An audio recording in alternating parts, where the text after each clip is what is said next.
let's jump right in and talk about some of the key activities associated with entrepreneurship or the entrepreneurial enterprise, the entrepreneurial enterprise.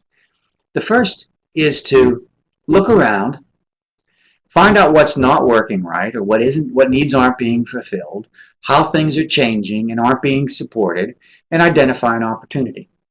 The very next module of this series will be all about opportunities. And in fact, even in this introductory one in a future video, in the next, I think it's the next or two videos down the line, we actually will talk about opportunities a little bit.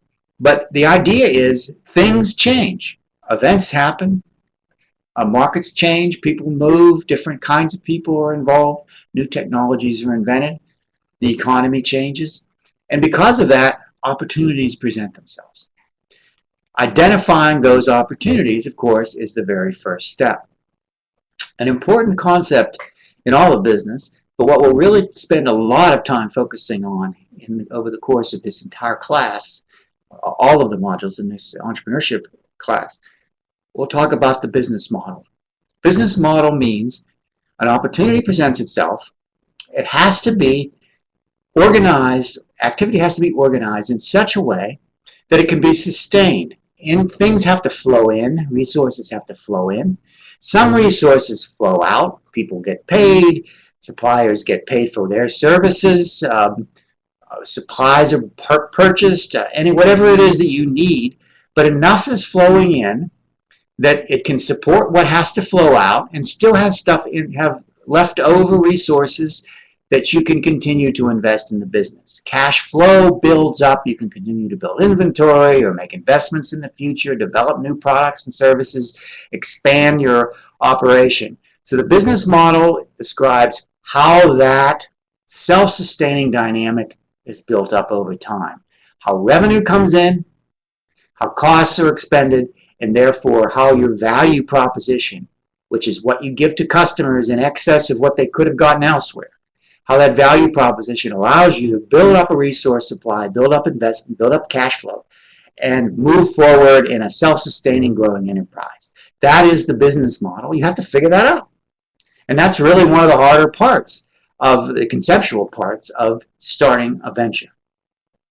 Once you've figured out how you might organize to take advantage of an opportunity, to support it, to build on something that makes change happen, the next thing you have to do is you have to figure out how to organize a team, get the resources, create through your social network, through people you know, suppliers, social capital they call it, knowing where to get what, where to buy all the products you need, where to get the skills you need to build your website, do your accounting, your legal, all of that activity, as well as people you work with every day, like team members or people you hire. Pull all of that together to actually realize and operationalize that business model that you have going forward.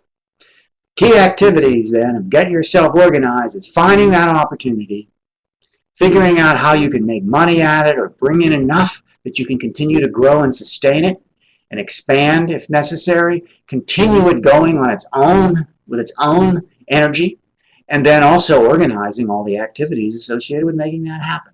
Those are the key things that are involved in the entrepreneurial process. We'll talk more about that later. One other thing I want to point out at this point in time, we don't really talk about this much elsewhere, but those activities I just described, and in fact almost everything we talk about in this module, but also all the other modules in the entire course, is not only true within a startup business, but is also how companies like Google, like Facebook, like ExxonMobil, when they find a new gas place, they have to discover it, they have to find the opportunity, they have to organize their resources. It's all the same process. It's the renewal. As the environment, the markets, the economic situation changes, new opportunities arise, and it renews the organization with new ways to bring in resources, new ways to grow, new ways to expand.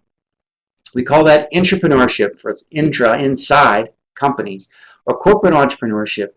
I personally was involved in the internal venture group within a company I was involved with, AT&T, a telecommunications company, where we went into looking Bell Laboratories and research groups to find new products, new opportunities, and then would fund them in the same way that we talk about in this organization.